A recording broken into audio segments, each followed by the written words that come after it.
Hey guys, I got a great topic here today. Basically, I want to break down, demystify the hook grip, and especially geared towards more Highland Games athletes, but really could be anybody.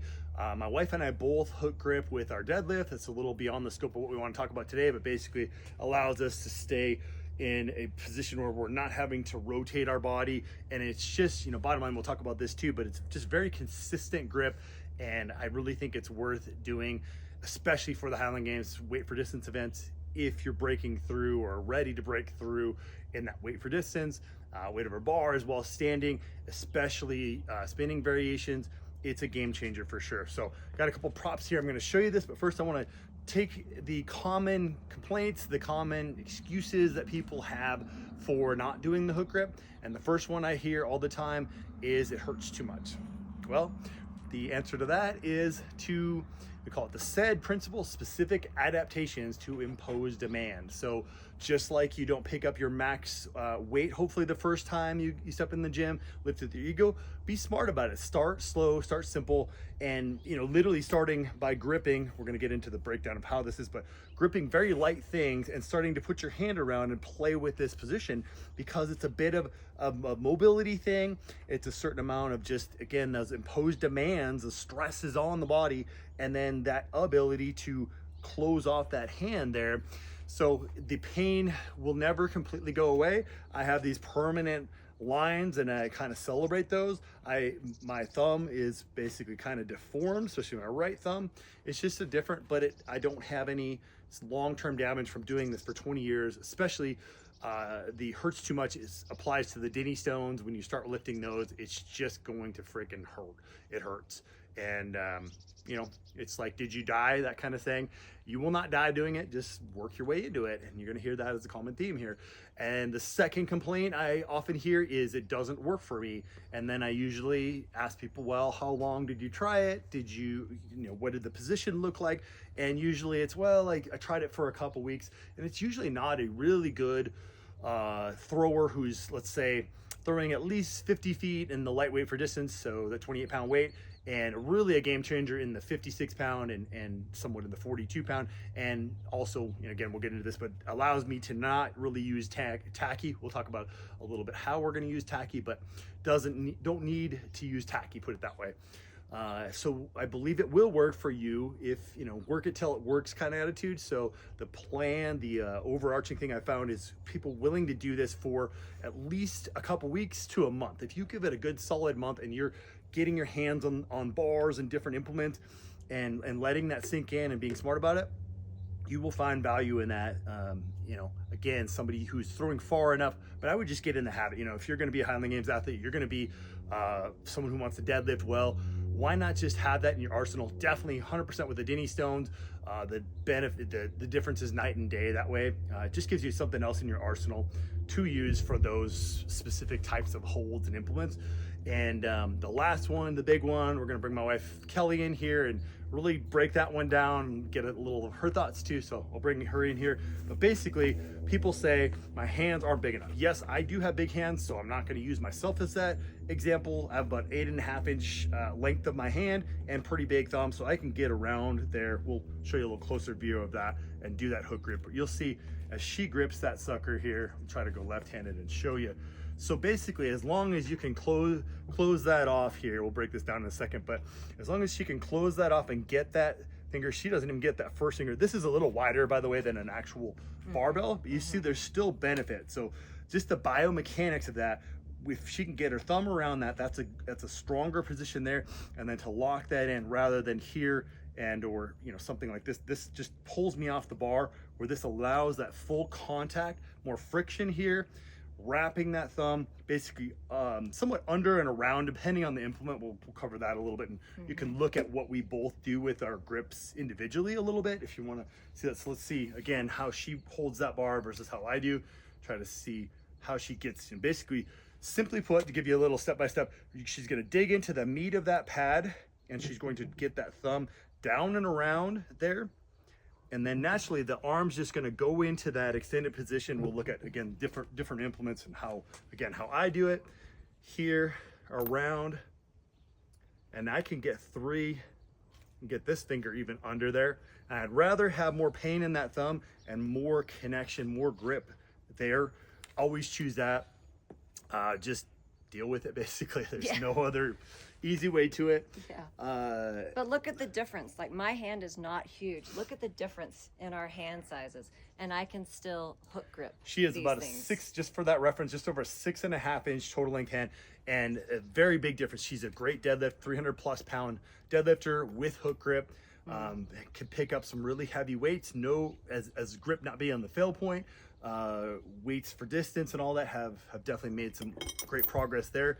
And again, we'll talk about some of those other benefits, but it really comes down to that consistency and being long and relaxed. People often, well, what are the benefits? We can be easier. We can take that, which means less fatigue, even systemically, I would argue, in the central nervous system. If we're not having to grip as hard to get that to happen, and we're able to be consistent, we're also going to reduce the amount of tears and calluses. Yes, that thumb's going to get pretty beat up, and there are stories of guys especially that are throwing just monster huge throws. They are tearing their hands up and having damage to their thumb, unless you're throwing well over 40 feet with the heavyweight for distance, which was my breaking point, my tipping point.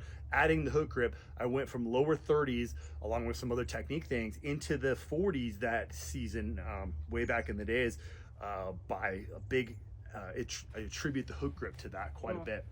But let's look at these other grip implements, common implements you might see in Highland Games, of course, Dinny stones as well. I'll show you my grip there. Again, I'm still going to dig this in. I want to, in a way, I want to be careful that this isn't too far underneath. If this is dug in and around here, rather than more or less kind of on the side of that, this just becomes very intuitive. Your hands kind of like lock and key just goes there, and Kelly can speak to that, I think, as well. Yeah, same thing. When I started practicing the hook grip for my deadlift, it was very awkward at first, and it took me a little time to adjust, but once I did, I never looked back, and it made all the difference in the world. And so when I started doing Highland Games, and John said, okay, time to hook grip, on the weight for distance, no problem. I don't have any problem with that whatsoever. So, again, my hands are not huge, but I always hook grip on the weight for distance. So a little outside of our topic, again, let's look at both of our hands on each one of those implements, how we wrap that around. Again, I'm almost getting 4 fingers on this small little handle. This would be more equivalent to the little Dinny. Let's do one at a time, and then we'll look at that one for you. Yep.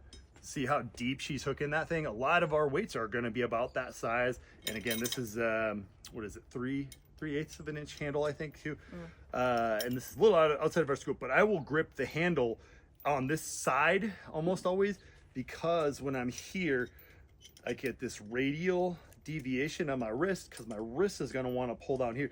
Then I have even longer lever, and technically where the main part of my grip is really in the center of this handle, especially for my hand. Kelly might be a little bit different, but that gives me that consistent place. Again, you hear that word over and over again, that anchor point, if we want to call it that too. But let's look at how Kelly grips that one. Yeah, I try to hold it in the middle. So I put the thumb more in the middle of the handle, like that. Again, really strong position, and that hand, it's just going to sink into that and get even tighter, and you're going to have the right contact points. I was going to do a quick little breakdown, I guess, of where those points are and where we'd actually put tacky if we were going to use any tacky on our hand here too. So right in this area, right in here, messy kid, I guess, too, but I would put tacky right in the pads there. This would be, if I'm gonna barehand, again, sort of outside of the scope of this, talking about taping our thumb, that might be another topic we could get into. And I'll wear a glove. Usually I'll just wear the glove nowadays, and again, put a little bit of tacky, if at all, right there. I never have to put tacky in my hand. This would be for weight for distance, and I'll close that off, maybe go up here a little bit in there, and I'll just close that off, and that's my lock position. I will never lose the weight because of pure grip. It would be a matter of just jerking that weight so much, or just naturally giving up on the weight. I have not had that happen besides the 56, and I generally don't throw the 56 anymore. And again, when I was up into the lower 40s with that, that was where it really made the biggest difference. And again, less fatigue, and naturally it's going to be a longer, more consistent level, or consistent throw in that, even though it feels like, yeah, maybe you're shortening the handle by not having that kind of grip, I would always argue for the hook grip in that case. So John, quick question. What do you think about putting tacky on the top of your thumb right here rather than the side? Because I do find that sometimes that is a better contact point for my thumb. I mean, I did break it and dislocate my thumb, so it is a little crooked, but that does seem to fit a little bit better for me sometimes. What do you think? Yeah, absolutely. If that's working for you and that's your contact point, these are just me with my bigger hands. Wherever your contact points are, try some tacky there. You just don't want, again, for that consistency, if I don't have to tack up that whole weight, like I used to slather it all over my glove, and then it would just come off at different points, and it almost never does. And again, I almost never tear calluses. I have good healthy calluses. Kelly does too. Because of that consistency with that hook grip. So again, just to recap quick, it hurts, it sucks, deal with it, give it some time, work your way into it.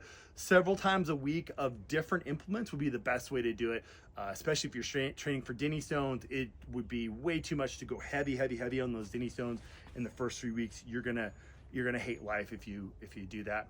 With Highland games, do most of your throws, or stick with, say, you know, guys, the 28-pound weight, ladies do with 14, do line drills, things like that. Basically until your thumb feels like it's very raw, give it a break.